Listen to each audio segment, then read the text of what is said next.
আসসালামু আলাইকুম। আমরা ঐকিক নিয়মের ২ নম্বর পাঠ করে ফেলছি। আজকে ৩ নম্বর পাঠে এখানে আসছে গতকালকে ছিল লোক আসলে কতদিন চলবে, আজকে হচ্ছে লোক চলে গেলে বাকি কয়দিন চলবে। একটি হোস্টেলে ৫০০ জনের ২০ দিনের খাদ্য আছে। ঠিক আছে? ৫ দিন পর ৫ দিন পর ২০০ জন ছাত্র হইলে ছাত্র চলে গেলে বাকি খাদ্য কয়দিন চলবে? তাহলে আমরা গতকাল বলছি আসলে এখন চলে গেলে। তাহলে হোস্টেলে কতজন ছিল? ৫০০ জন ছিল, হ্যাঁ? ৫ দিন পর ৫ দিন চলে গেছে গতকালকের নিয়মে ২০ দিন থেকে ৫ দিন চলে গেলে আমাদের হয়ে যাবে এখানে ১৫ দিন। ১৫ দিনের খাদ্য আছে। ৫ দিন পর ২০০ জন ছাত্র চলে গেলে এখন ৫০০ জন থেকে ২০০ জন চলে গেলে আর থাকবে কতজন? ৩০০ জন। ঠিক না? এই ৫০০ জন থেকে ২০০ জন চলে গেছে, আচ্ছা ৩০০ জন। তো গতকালকের নিয়মে আপনি প্রথম পার্টটা উপরে লিখবেন ৫০০ গুণ ১৫ নিচে হচ্ছে ৩০০। তা ২ শূন্য কাটা ২ শূন্য কাটা ৩ দিয়ে ১৫ কাটলে ৫। ৫ গুণ ৫ সমান ২৫। ২৫ দিন হচ্ছে আমাদের উত্তর। ২৫ দিন। একটি ছাত্রাবাসে ২০০ জন ছাত্রের ১২০ দিনের খাবার আছে ৩০ দিন পর। কতদিন পর? ৩০ দিন পর। তো ১২০ থেকে আবার ৩০ চলে গেলে কত থাকবে? ৯০ দিন। ৯০ দিনের খাবার আছে। এখন আপনার ১২০ দিন হিসাব করবেন না, ৯০ দিনের খাবার আছে। ২০ জন ছাত্র ছাত্রাবাস ছেড়ে চলে গেছে। ২০০ জন থেকে ২০ জন চলে গেলে আর থাকবে কত? ১৮০ জন। ঠিক আছে?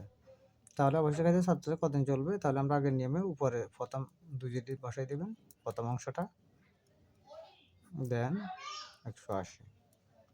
০ ০ কাটা ৯ দিয়ে কাটলে ২, ২ দিয়ে কাটলে ১০০ সমান ১০০ দিন। উত্তর ১০০ দিন। হ্যাঁ, কোনো হোস্টেলে ৬৬ জন ছাত্রীর ২৬ দিনের খাবার আছে ৮ দিন পর। ২৬ থেকে ৮ দিন চলে গেল। ঠিক আছে? তাহলে আমাদের আর থাকবে কত? ১৮ দিন। এখানে থাকবে ১৮ দিন। এখন ৩০ জন ছাত্রী হোস্টেলে চলে গেল। ৬৬ থেকে ৩০ চলে গেলে আমাদের থাকবে ৩৬ জন। ঠিক আছে? তো তাহলে আমরা প্রথম পার্টটা উপরে লিখব ৬৬ গুণ ১৮ নিচে হচ্ছে ৩৬।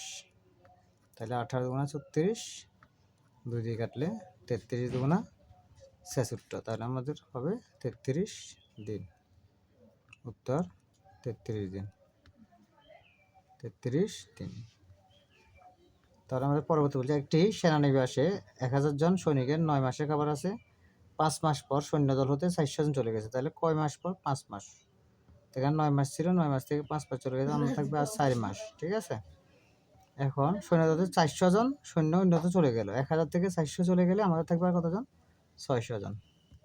তাহলে আমরা আগের নিয়মে লিখব, উপরে ১০০০ লিখব গুণ ৪। তাহলে এখানে হচ্ছে ৬। ২ শূন্য চলে গেল, ২ শূন্য চলে গেল। ঠিক আছে? তাহলে আমাদের ২ দিয়ে কাটলে ৩, ২ দিয়ে কাটলে ৪, ২ দিয়ে কাটলে ২। তাহলে উপরে হচ্ছে ১০ গুণ ২ নিচে হচ্ছে ৩ সমান ২০/3। তো এখন আমাদের এখানে বলছে বাঘের সৈন্যদের ওই খাবার কতদিন চলবে? দিন চাইছে, কিন্তু আমাদের প্রশ্নে ছিল মাস। ঠিক আছে? তো ৩০ দিনে ১ মাস। আমরা ৩০ দিয়ে দিন থেকে মাসে যাব। হ্যাঁ, তাহলে ৩ × ৩০। তাহলে ২০ গুণ ১০ সমান ২০০। ঠিক আছে? এটা হচ্ছে আমাদের উত্তর। এটা ভেরি ভেরি ইম্পর্টেন্ট, পরীক্ষাতে এসে আসে। তাহলে আমাদের উত্তর ২০০ দিন। হ্যাঁ, তো আমাদের বিসিএস প্রাইমারি শিক্ষক নিবন্ধন সহ সকল পরীক্ষার জন্য ৯ থেকে ২০ গ্রেডের একটা পূর্ণাঙ্গ সাজেশন শিট আছে, যেটা ম্যাথ, ইংলিশ, বাংলা, সাধারণ জ্ঞান সব পাঠ মিলে সেটা ১৯৫০ টাকা, আজকে প্রায় ১০-১২ বছর চলতেছে। আর একটা আপডেট সাজেশন আছে ৫,২০০ এমসিকিউ, সেটা ১৯ নিবন্ধন, সমাজসেবা, যুব উন্নয়ন সহ ১৪ থেকে ২০ গ্রেড সকল চাকরির জন্য অ্যাক্টিভ। ৬৫০ টাকা রেট। আপনার হোয়াটসঅ্যাপ নাম্বার দেওয়া আছে এবং GSM Shahed ID, face, YouTube দেওয়া আছে। আপনারা চেক করে দেখবেন। ধন্যবাদ সবাইকে। আসসালামু আলাইকুম।